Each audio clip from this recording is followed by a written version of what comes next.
have so many questions. Show me the answers. I'm afraid. Why am I here? What's the job? Should I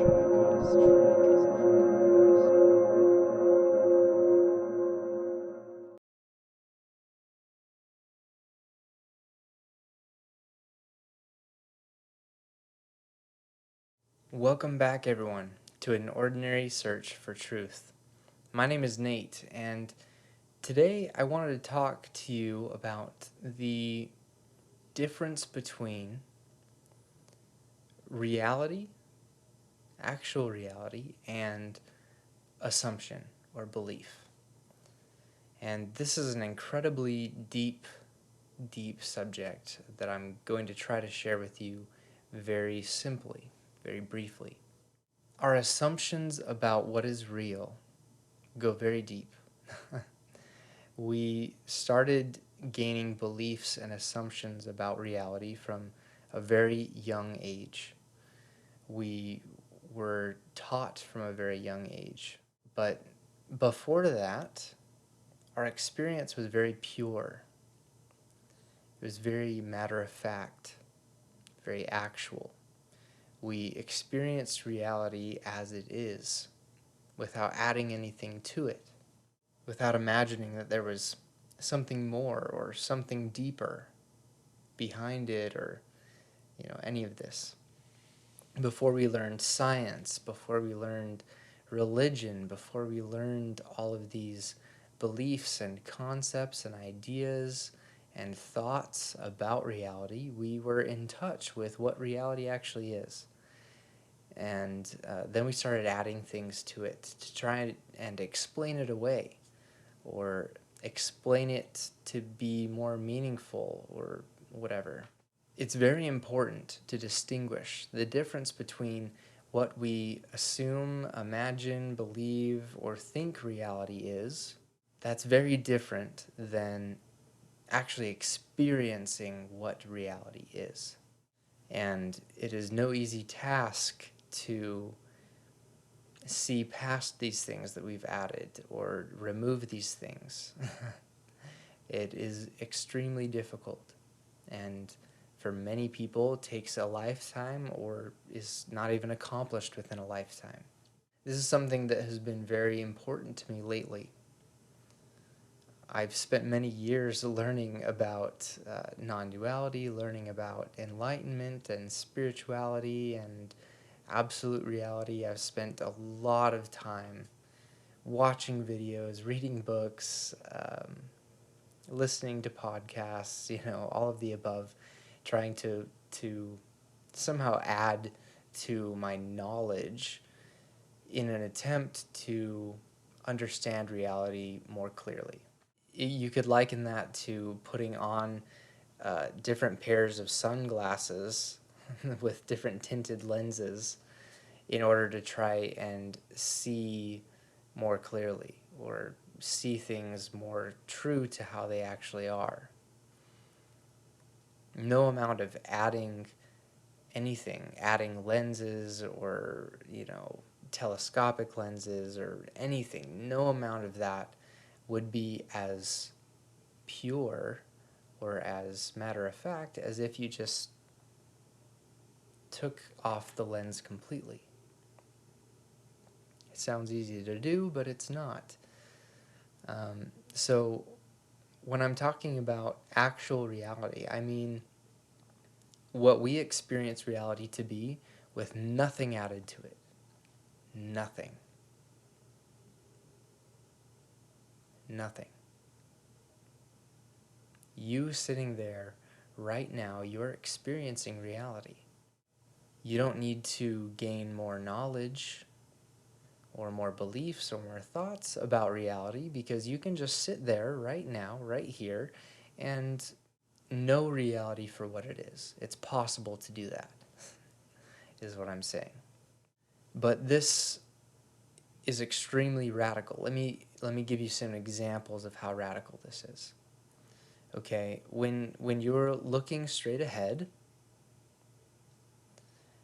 and having your experience, let's just talk about visually. Let's just stick to the visual field for now. You're seeing maybe a screen with an image of me on it, and I'm talking to you, and you see a computer or a TV screen that's displaying this image. You see perhaps the wall or the room behind that. You know, this is all contained within your visual experience. That is direct experience. That is actual reality. What you don't see is, you know, what's behind your head, what you imagine to be behind your head. Okay? That there's this other side of the room you can turn. You can look at what is behind you and then turn back. Now, what I want you to notice right now is that when you're looking forward, you're actually not experiencing what is behind you. You have no knowledge of that. You only have knowledge, direct experiential knowledge about what is being perceived right here in front of you. So what I'm saying is that you assume, you believe, you think that when you're not looking at what's behind you, that it continues to exist in just as real a way as what you're experiencing in front of you.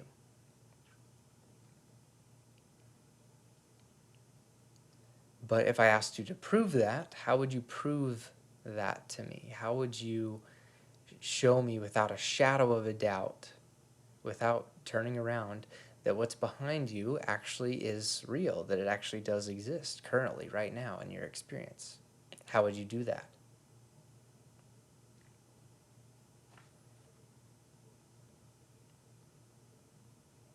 Just take a moment to think about that.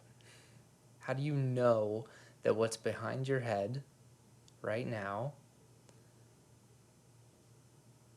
what you imagine in your mind behind your head to be looking like, how do you know that that's what it looks like? How do you know that there's not someone standing behind you right now? How do you know?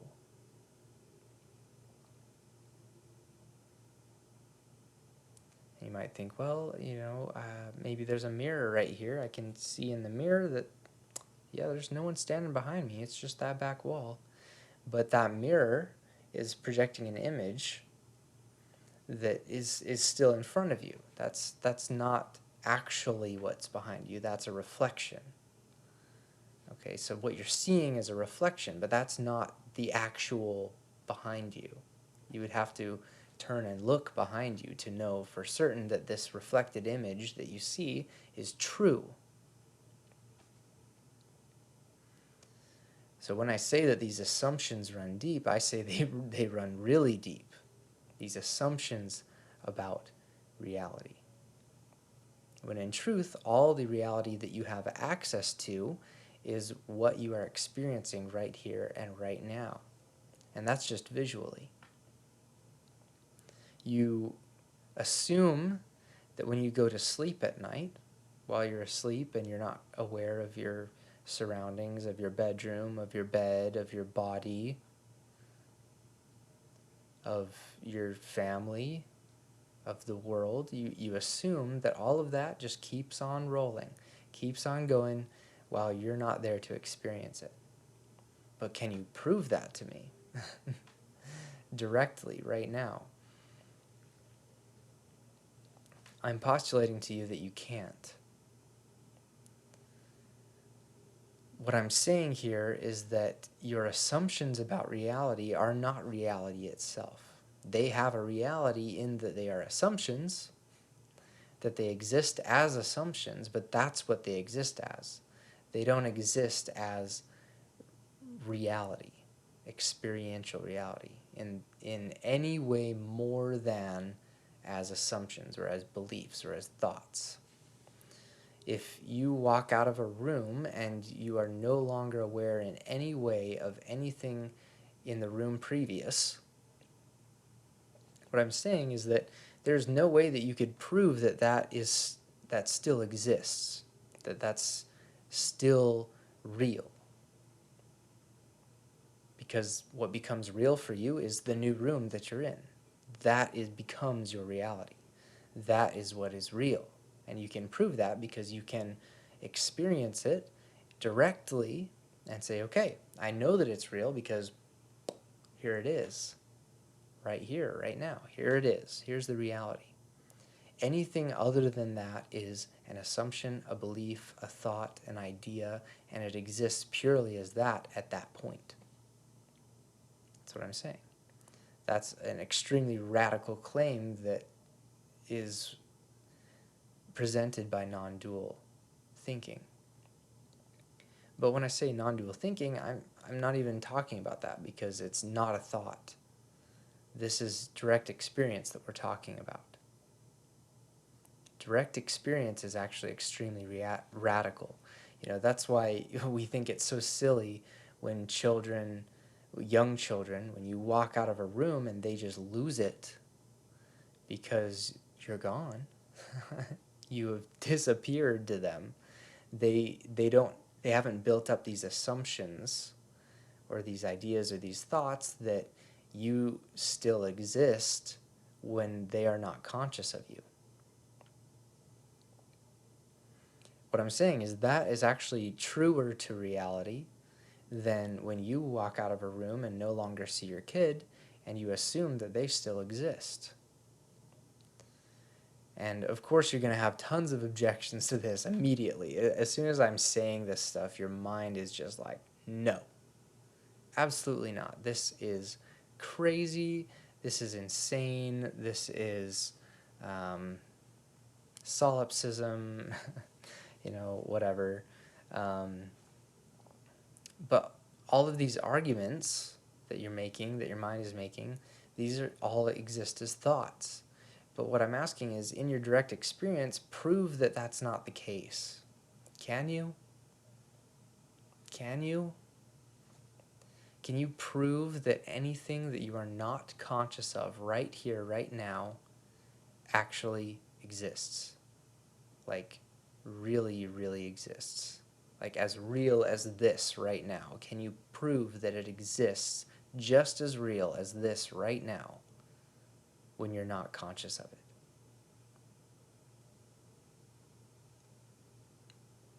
Look at your experience. Don't immediately refute this. Don't immediately turn away from this or run from this idea. Like, honestly contemplate it for just a minute. You can pick up your assumptions and your beliefs and all of these things. You can pick those back up. That's fine. But just for a quick moment, just open your mind to the possibility that maybe what you are not conscious of right here, right now, exists only as what you imagine it exists as. That what's truly real, what is as real gets, is what you are directly conscious of at all, in each moment. That is as real gets. And everything else, like, literally notice this.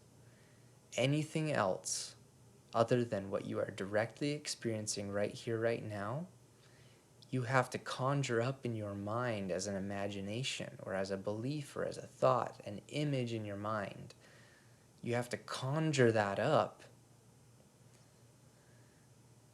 And then you say, well, I mean, yeah, it does exist. It is real. I know it is. Do you? What is it existing as right here, right now? It's existing as an imagination. It's existing as a thought. And I'm not saying that that's not real. What I'm saying is that it exists as that it's real as that.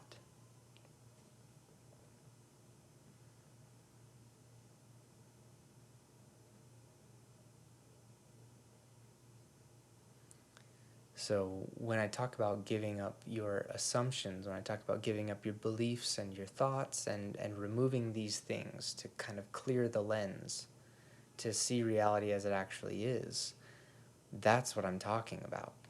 And that's extremely difficult to do. It takes a long time to become open to that possibility and the ramifications of it. It really breaks this mental reality that you've created, that you're very attached to, that you think makes the most sense, that seems logical, that seems scientific, that seems consistent. It really breaks this down. And that's really scary to do. Most of us aren't willing to go there. Most of us will excuse everything that I've said in this video as just, he's crazy. He doesn't know what he's talking about. This is insanity. He's lost his mind. It's so against what seems so obvious to me in my daily life. But, is it really that obvious? Is it? Like, honestly, look, that's all I'm asking. I'm not trying to push this on you. I'm not trying to push this as an idea. Like, literally just look at your personal experience right here, right now.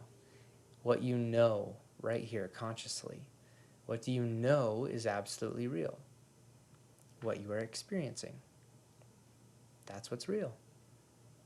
What you're not currently experiencing is not real. It does not exist.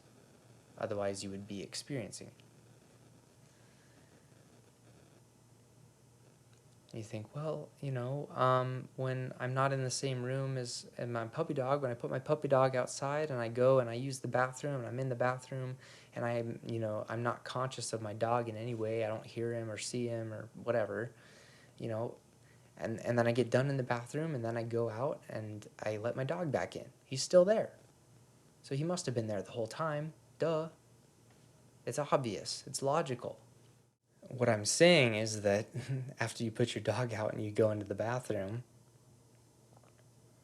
in that moment, when you're not conscious of your dog, how can you prove that your dog still exists within your direct experience?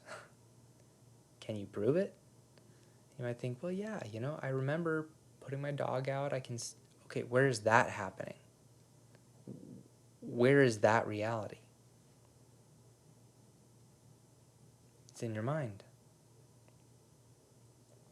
It's happening as a thought, as an image of your dog, a remembrance of your dog. But you're not actually experiencing anything other than that. That is what's real at that moment.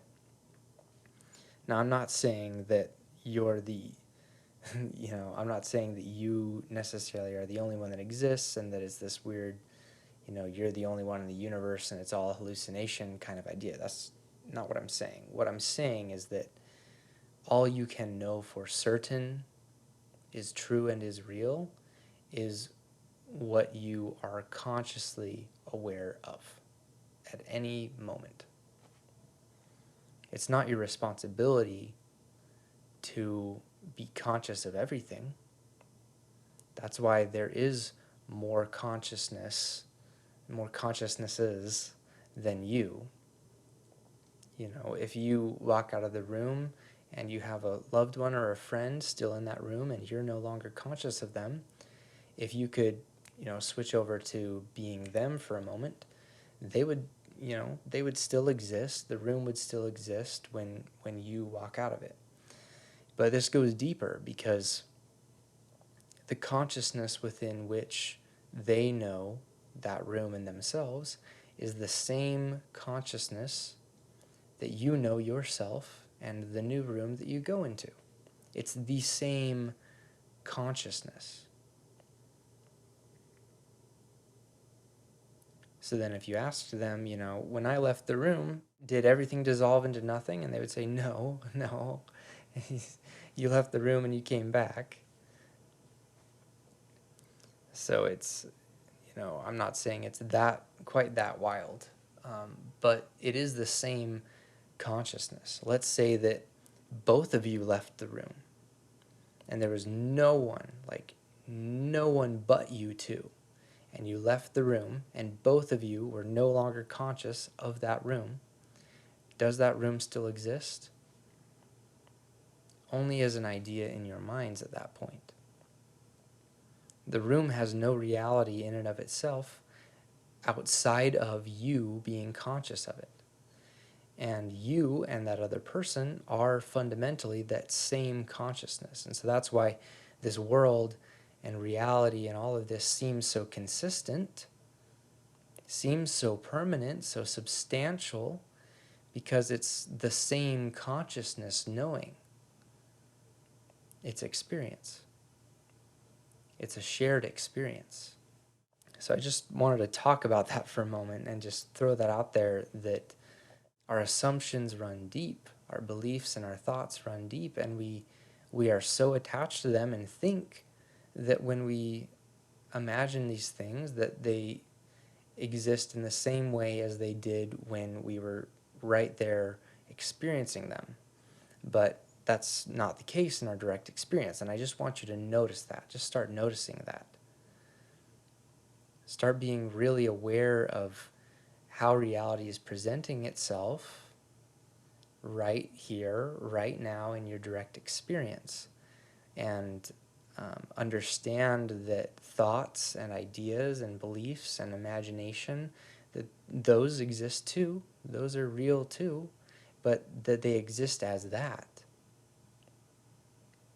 within your experience. So when you imagine your birth, that you were born, you know, when you imagine that, you think that that's real. You think that that is like as substantial and real and matter of fact as what you're experiencing right now. But what I'm saying is that's not true. You know, directly experience your birth right now. Directly experience your birth right now. What is it? What does it exist as right now?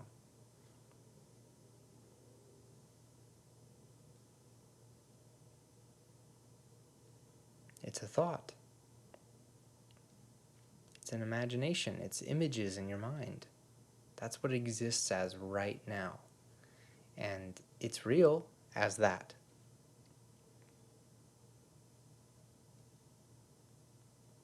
So the implications of this are vast and incredibly radical. And I'm not saying just believe it. I'm saying look at your direct experience and know this. Know this to be true. Experience reality as it appears right now. And if you want to be focused on your thoughts and your imaginations as being the realest thing that you're interacting with on a day-to-day basis, then you're more than welcome to do that. But see how that is different than what you're experiencing directly in as far as your senses. It's a different quality of reality. Your direct experience of reality right now is the realest thing that there is and the only real thing that you have access to. And be discerning of what your direct experience is composed of and become conscious of that. That's the point of this video.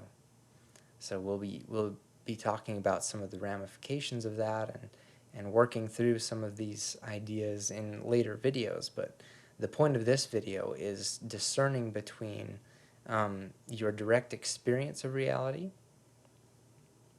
and giving the same substance as what you're experiencing right now as reality to what you assume reality is or what you think reality is.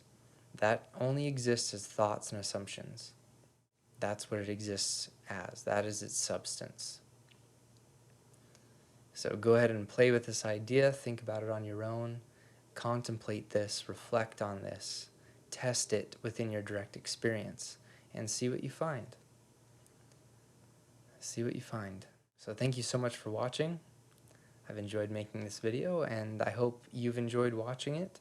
Go ahead and hit a like down below if you enjoy what I'm doing and you want to show your support. If you want to be notified for future videos as they're released, go ahead and subscribe, hit the bell, you'll be notified. And go ahead and comment down below, ask some questions, discuss this with me. I'll respond.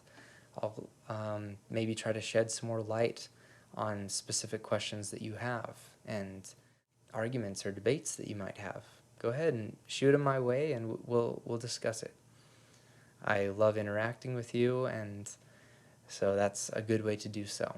Again, thank you for watching, and I will see you in the next video. Don't worry, I've got a lot more content for you to enjoy. Click the link to the right to see a video that goes hand in hand with what you just watched. On the left is a playlist I recommend you check out. And down below, you can see my latest video release. Your support means the world to me, so thank you.